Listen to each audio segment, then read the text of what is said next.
By June, a new British army of 8,000 men heads south from Loyalist Canada. Its objective, kill off the American Revolution once and for all. They're led by General John Burgoyne, an aristocrat, politician, and art lover. He's also one of the best cavalry officers in the British military. Burgoyne pushes south, following the Hudson River.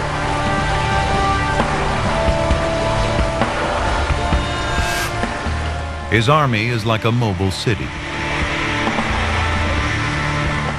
The Redcoats are accompanied by 2,000 servants, wives, and mistresses.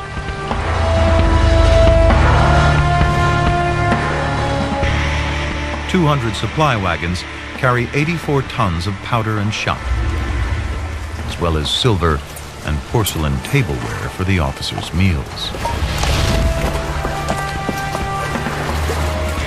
Burgoyne's plan is simple. He's traveling from St. John's in Canada, 170 miles south to Saratoga, deep in the interior of the New York colony. Then he'll link up with the victorious British Army in New York City, cutting the colonies into two parts. But the American frontier becomes the British Army's worst enemy. The problem is they're in what we might call a counterinsurgency kind of campaign, where their passage through the land and the offense that they give to farmers creates enemies wherever they go. Now Washington unleashes revolutionary new tactics and a totally new type of soldier.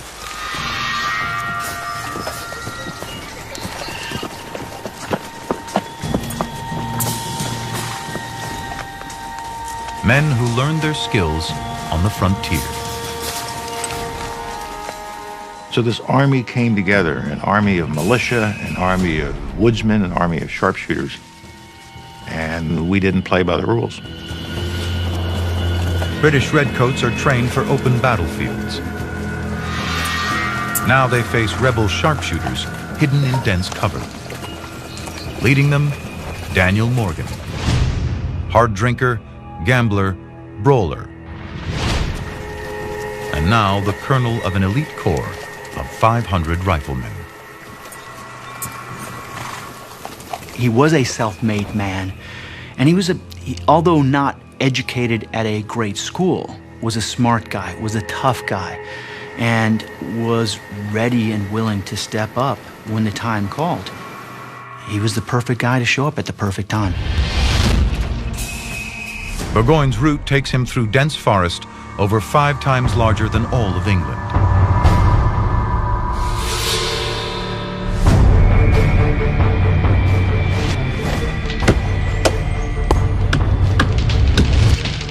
Trees once intended to build British ships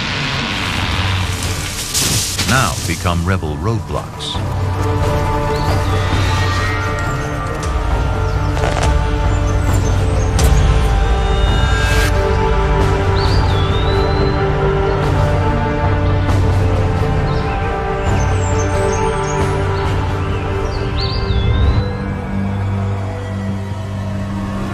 The British are sitting ducks. Their advance slows to just a mile a day. The march south becomes a 6-week nightmare. The sharpshooters know the land and have technology on their side. Morgan's men are armed with American long rifles. They are lightweight, with a slender barrel at least 40 inches long, and fire a .50 caliber shot a half-inch wide. Based on a German hunting weapon, the guns have a unique American innovation. Grooves inside the barrel that spin the shot, stabilizing it, giving it deadly accuracy. Armed with this rifle, Patriot marksmen can hit a target 250 yards away, more than 3 times the average distance of a modern FBI sniper shot, and twice the range of the British muskets. The tide of the war is about to change.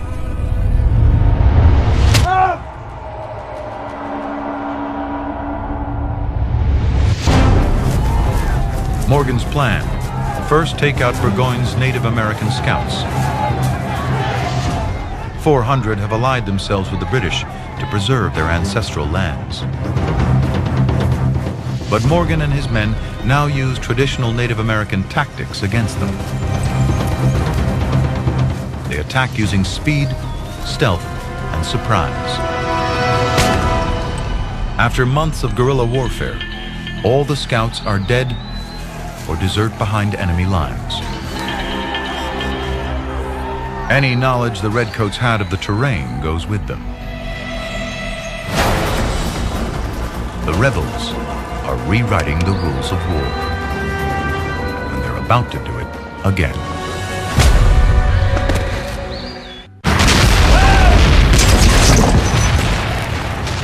(1777).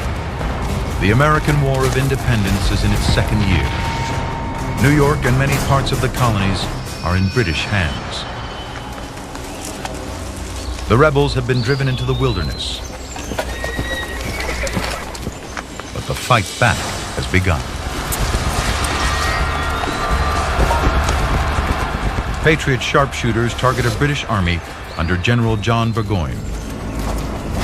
They've already picked off Burgoyne's Native American guides.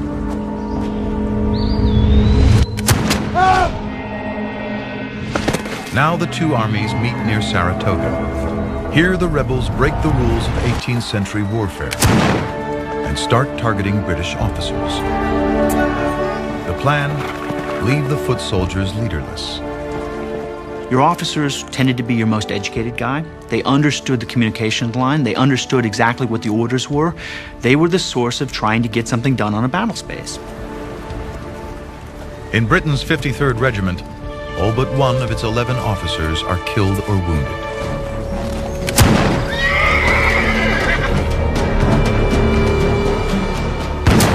The tactic of assassinating officers appalls the British. On the defensive, the British regroup under General Simon Fraser. He brings fresh spirit to the beleaguered British Army. Daniel Morgan, commander of the sharpshooters, acts fast. She mount up that tree and take out a redcoat on his high horse. His best shooter is an illiterate frontiersman from Ireland, Tim Murphy. This shot will turn the tide of the war.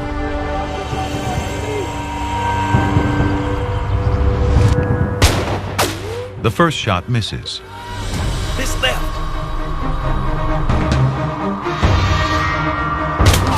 The second skims his horse. Too high. Reload. Come on. Take him out.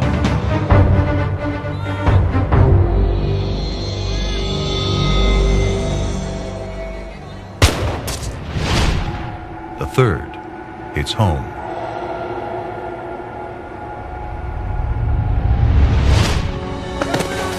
You could argue that whoever fired the bullet that took out Simon Fraser did as much as any founding father to establish American independence. Without leadership, the British lose 1,000 men. Twice as many as the Patriots.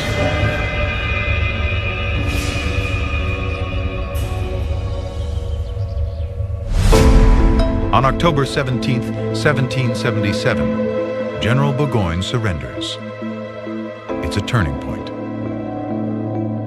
The victory persuades Britain's greatest rival, France, to join the war on America's side. Now the French Navy will force the British to fight a war on two fronts, land and sea.